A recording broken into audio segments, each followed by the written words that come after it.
There have been times when I have used the term Gothic when speaking to customers about their room designs, and you can immediately feel the hesitancy, the retraction, the reluctancy when speaking of the style. But after I explain to the customer what I mean, they're completely on board. I want to use today to bring some clarity as to what Gothic is and what Gothic is not. There's a lot of misuse of this term, and that leads to misunderstanding of the term, and this all stems from a lack of historic research. If I say Gothic to the average person, it's highly likely that certain images, subcultures, and people will come to mind that could deter someone from using the design style in their home.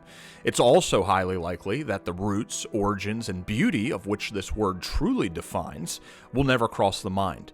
In the past 40 years, the word Gothic has been somewhat hijacked, resulting in a current state of interpretation that pales in comparison to the rich depth of its formerly understood nomenclature. Let's start from what we think we understand Gothic to be nowadays and work our way backwards, as I think that will be the most helpful in this video.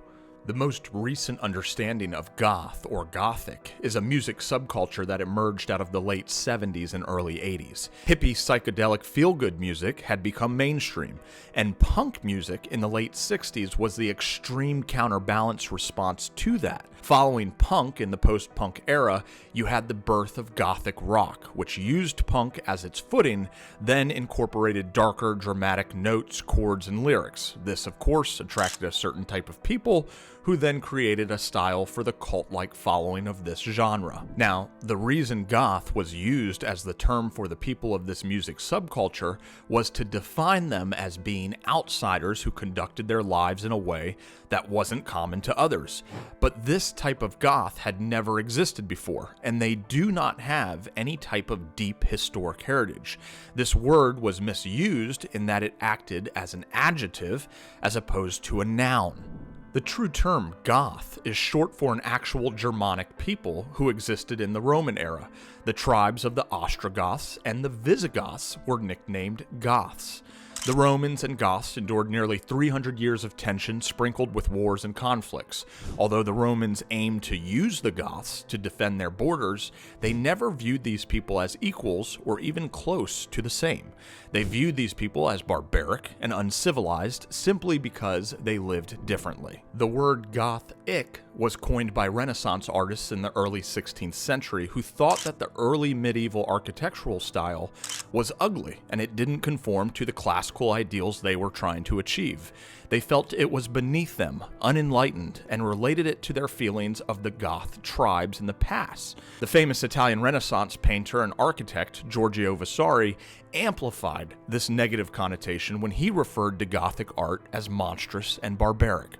The truth is that this type of architecture evolved from Romanesque architecture in northern France, and it was a way of bringing in lots of sunlight and brightness into large and towering structures, many of them being churches. Arches, vaulted ceilings, stained glass, large windows, ribbed vaults, these are all characteristics of the Gothic architecture. These buildings were created to be divine and holy. Quite the opposite of how people view Gothic architecture in a haunted and demonic perspective. Gothic art did much of the same in its focus on higher power and connection to humanity. The figures were more realistic, the expressions on the faces more detailed, the vivid colors and gold accents brought a sense of intimacy. Again, quite the opposite of how people think of Gothic nowadays. However, the style did become more associated with darker elements within the literature and art world when famous writers such as Edgar Allan Poe referenced the style and put a different spin on things. It became intriguing to view these medieval-rooted creations through a darker lens and ask oneself, what would it be like if these grand structures were not bright and holy, but dark and somewhat sinister? What started as a fictional and imaginative view took off as a mainstream perspective. So the next time you're thinking about styling a room which will convey heritage, a richness of personality, and ornate design, do not shy away from looking into Gothic influences. You would be surprised at how much this style has influenced some of the most prominent structures and interiors on Earth. So visually striking and beautiful, they're revered, and they have stood the test of time. If you like this video, hit the thumbs up. If you feel like sticking around a while, feel free to subscribe. See you on the next one.